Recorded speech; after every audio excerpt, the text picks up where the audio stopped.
Halo teman-teman, perkenalkan nama saya Junior Elizabeth Tandakawi, biasa disapa Jelita. Saya dari jurusan Manajemen Bisnis dengan NIM akhir 106. Sebelum itu, mohon izin untuk Miss Nikadek Nita Noviani Pande, SPD MPD, selaku dosen pengampu mata kuliah Bahasa Indonesia. Jadi di sini saya akan mempresentasikan mengenai materi penulisan karya ilmiah. Kita lanjut pada slide berikutnya. Jadi di sini ada pengertian karya ilmiah. Nah, jadi karya ilmiah yaitu suatu karya yang membuat dan mengkaji suatu masalah tertentu dengan menggunakan kaidah-kaidah keilmuan. Dan karya ilmiah juga yaitu sebuah karya yang disusun secara ilmiah, mengikuti standar keilmuan tertentu dan harus disusun dengan format yang sangat baku. Nah, jadi teman-teman, karya ilmiah itu seperti sebuah laporan khusus yang dibuat untuk menjawab pertanyaan atau masalah tertentu. Tapi bedanya, laporan ini dibuat dengan cara yang sangat teliti dan mengikuti aturan-aturan khusus yang sudah ada. Nah, kenapa sih harus mengikuti aturan-aturan tersebut? Agar orang lain bisa memahami dan memeriksa kembali hasil penelitian yang kita lakukan. Selain itu, dengan mengikuti aturan-aturan tersebut, karya ilmiah yang kita buat akan lebih kredibel dan bisa dijadikan rujukan oleh orang lain. Slide berikutnya ada ciri-ciri utama karya ilmiah atau karakteristik. Nah, ciri-ciri karya ilmiah ini ada 6. Yang pertama mengacu pada teori. Jadi, artinya karya ilmiah harus didasarkan pada teori-teori yang sudah ada dan diakui kebenarannya. Selanjutnya berdasarkan fakta. Nah, di sini maksudnya semua informasi yang ada dalam karya ilmiah tersebut harus berdasarkan fakta yang bisa dibuktikan, bukan pendapat pribadi dari sang penulis. Nah, selanjutnya objektif. Nah, objektif ini maksudnya penulis karya ilmiah harus berusaha seobjektif mungkin, artinya tidak memihak pada pendapat tertentu dan menyajikan informasi secara apa adanya. Yang keempat ada sistematis. Nah, sistematis ini artinya penyajian informasi dalam karya ilmiah harus teratur dan sistematis sehingga mudah dipahami oleh sang pembaca. Keenam, jelas. Jelas ini artinya bahasa yang kita gunakan harus jelas agar mudah dipahami oleh sang pembaca. Keenam ada bahasa baku. Nah, bahasa baku ini artinya karya ilmiah harus menggunakan bahasa yang baku yang sesuai dengan kaidah bahasa Indonesia yang baik dan benar. Selanjutnya ada jenis-jenis karya ilmiah. Nah, jenis-jenis karya ilmiah di sini ini sangat beragam ya. Yang pertama ada makalah. Nah, makalah itu adalah karya tulis yang membahas suatu topik secara umum. Nah, biasanya karya tersebut lebih singkat dibandingkan dengan jenis karya ilmiah lainnya. Selanjutnya ada artikel ilmiah. Nah, jadi artikel ilmiah itu seperti karya tulis yang membuat hasil penelitian yang lebih mendalam dan biasanya diterbitkan dalam jurnal ilmiah. Yang ketiga ada proposal. Nah, proposal ini merupakan rancangan atau usulan untuk melakukan suatu penelitian. Yang keempat ada skripsi. Nah, skripsi ini yaitu karya tulis ilmiah yang disusun oleh mahasiswa S1 sebagai syarat kelulusan. Selanjutnya ada tesis. Nah, tesis ini sama seperti skripsi, yaitu syarat kelulusan untuk mahasiswa S2. Selanjutnya ada disertasi. Nah, disertasi ini sama seperti skripsi dan tesis, yaitu syarat kelulusan mahasiswa S3. Yang terakhir ada kertas kerja. Nah, jadi kertas kerja ini yaitu karya tulis yang berisi hasil pemikiran atau analisis terhadap suatu masalah tertentu. Nah, selanjutnya kita masuk di ciri-ciri ragam bahasa ilmiah. Nah, jadi kita perlu ketahui apa itu bahasa ilmiah. Nah, jadi bahasa ilmiah itu seperti suatu bahasa khusus yang digunakan dalam karya ilmiah.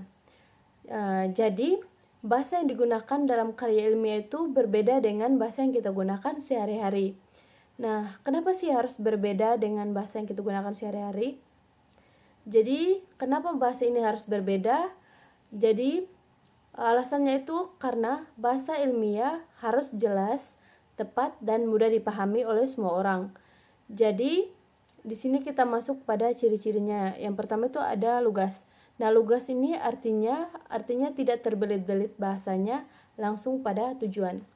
Yang kedua, jelas. Yang ketiga, bertolak dari gagasan. Nah, bertolak dari gagasan ini maksudnya semua yang ditulis harus berdasarkan pemikiran yang logis dan rasional. Selanjutnya, objektif. Nah, objektif ini artinya tidak memihak, yaitu berdasarkan fakta, bukan perasaan. Jadi jangan pakai perasaannya, teman-teman. Selanjutnya, ringkas dan padat. Selanjutnya ada konsisten. Nah, konsisten ini maksudnya dalam penggunaan kata dan istilah kita harus konsisten sepanjang penulisan. Yang terakhir, menggunakan ejaan yang baik dan benar, yaitu sesuai dengan ejaan yang disempurnakan. Selanjutnya kita masuk pada sistematika penulisan karya ilmiah. Nah, ini seperti kerangka kita menulis karya ilmiah. Jadi di sini ada bagian awal. Nah, jadi pada bagian awal ini terdapat 6 poin. Yang pertama ada halaman judul. Jadi halaman judul itu seperti sampul buku. Jadi di sini kita akan menemukan judul karya ilmiah, nama penulis, serta tempat karya ilmiah tersebut dilakukan. Yang kedua ada lembar persetujuan. Jadi pada bagian ini berisi tanda tangan dari dosen pembimbing atau pihak berwenang untuk menunjukkan bahwa karya ilmiah yang kita lakukan ini sudah disetujui. Yang ketiga, abstrak. Nah, abstrak ini seperti ringkasan singkat dari seluruh karya ilmiah. Jadi, pembaca bisa langsung tahu tentang isi karya ilmiah tersebut tanpa harus membaca keseluruhannya. Selanjutnya ada kata pengantar. Nah, pada bagian ini seperti ucapan terima kasih yang ditulis penulis kepada orang-orang yang telah membantu dalam pembuatan karya tersebut. Selanjutnya daftar isi. Nah, daftar ini seperti bagian isi buku. Nah, di sini kita bisa melihat bagian-bagian apa saja yang ada dalam karya tersebut beserta halamannya. Yang terakhir ada daftar tabel dan daftar gambar. Nah, jadi pada bagian ini menunjukkan halaman berapa tabel atau gambar tersebut berada. Jadi intinya pada bagian awal ini untuk menunjukkan gambaran umum dan memudahkan pembaca untuk memahami struktur karya ilmiah yang kita buat. Nah, selanjutnya kita masuk dalam bab 1. Nah, bab 1 ini pendahuluan ini terdapat 4 poin. Ada latar belakang masalah, ada rumusan masalah, tujuan penelitian, dan manfaat penelitian. Nah, jadi latar belakang masalah itu seperti teman-teman menceritakan kenapa teman-teman memilih topik tersebut untuk diteliti atau dibahas. Selanjutnya, rumusan masalah. Nah, rumusan masalah ini terdapat pertanyaan-pertanyaan spesifik yang teman-teman ingin jawab dalam penelitian tersebut. Nah, selanjutnya tujuan penelitian. Nah, pada bagian ini seperti tujuan utama yang ingin teman-teman capai dengan penelitian yang teman-teman lakukan. Selanjutnya, manfaat penelitian. Nah, jadi pada bagian ini menunjukkan manfaat yang bisa didapatkan dari hasil penelitian. Slide berikut, bab 2 yaitu kerangka atau kajian teori. Jadi pada kerangka atau kajian teori itu terdapat landasan teori. Nah, pada bagian ini teman-teman akan mencari teori-teori atau konsep-konsep yang relevan dengan topik yang akan teman-teman bahas. Nah, misalnya nih teman-teman ingin meneliti tentang pengaruh musik terhadap konsentrasi belajar. Nah, jadi teman-teman akan mencari teori-teori seperti psikologi belajar ataupun efek musik terhadap otak. Nah, selanjutnya ada kajian hasil penelitian sejenis. Nah, maksudnya ini teman-teman akan mencari penelitian-penelitian sebelumnya yang relevan dengan topik yang akan teman-teman bahas, sehingga teman-teman bisa belajar dari kesalahan mereka dan mendapat ide baru untuk penelitian teman-teman. Selanjutnya ada kerangka berpikir. Nah, jadi pada bagian ini teman-teman akan menghubungkan teori-teori yang sudah dipelajari dengan masalah yang ingin teman-teman teliti. Yang terakhir, hipotesis penelitian. Nah, bagian ini seperti dugaan awal tentang hasil penelitian yang akan teman-teman lakukan. Nah, selanjutnya kita masuk pada bab 3. Nah, Jadi pada bab 3 ini metode penelitian. Nah, pada metode penelitian ini terdapat 4 kerangka. Yang pertama jenis penelitian. Nah, jadi pada jenis penelitian itu sangat beragam, seperti penelitian eksperimen, penelitian survei, penelitian kuantitatif, dan lain-lainnya. Jadi, teman-teman harus memilih jenis penelitian yang sesuai dengan pertanyaan penelitian. Selanjutnya ada populasi dan sampel penelitian.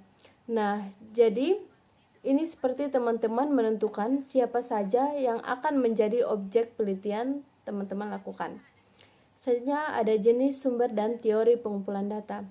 Jadi dalam penelitian kita perlu menentukan bagaimana cara kita mengumpulkan data. Misalnya ada dengan cara menggunakan cara wawancara ataupun observasi. Selanjutnya ada teknik analisis data. Nah, jadi seperti cara kita menganalisis data yang sudah dikumpulkan, misalnya dengan menggunakan statistik ataupun analisis kualitatif. Yang terakhir ada bab 4, pembahasan penelitian. Nah, jadi pada pembahasan penelitian ini ada 3 kerangka. Yang pertama, gambaran umum objek penelitian. Nah, bagian ini kita dapat menjelaskan secara umum tentang objek penelitian yang kita lakukan. Selanjutnya, deskripsi penelitian, hasil penelitian. Jadi kita akan menjelaskan hasil penelitian kita secara detail, termasuk data-data yang telah kita peroleh. Terakhir, pembahasan. Nah, ini bagian paling puncak dan penting dalam karya tersebut. Jadi pada bagian ini kita akan menjawab pertanyaan penelitian yang kita ajukan serta menganalisis hasil penelitian dan menghubungkan dengan teori yang kita pelajari. Nah, selanjutnya ada bab 5 yaitu penutup. Jadi pada bab 5 ini kita akan merangkum semua hasil penelitian. Nah, pada bab 5 ini terdapat 4 poin. Yang pertama, simpulan. Jadi simpulan itu berisi poin-poin penting dari seluruh hasil penelitian yang kita lakukan. Selanjutnya saran. Nah, di sini teman-teman juga bisa memberikan saran untuk penelitian lebih lanjut atau perbaikan di masa yang mendatang. Yang selanjutnya ada daftar pustaka. Jadi daftar pustaka ini yaitu daftar semua sumber yang digunakan dalam menulis karya tersebut. Yang terakhir lampiran. Nah, lampiran ini berisi data pendukung yang rumit dimasukkan dalam bagian utama, misalnya seperti grafik, tabel data menta, ataupun hasil perhitungan.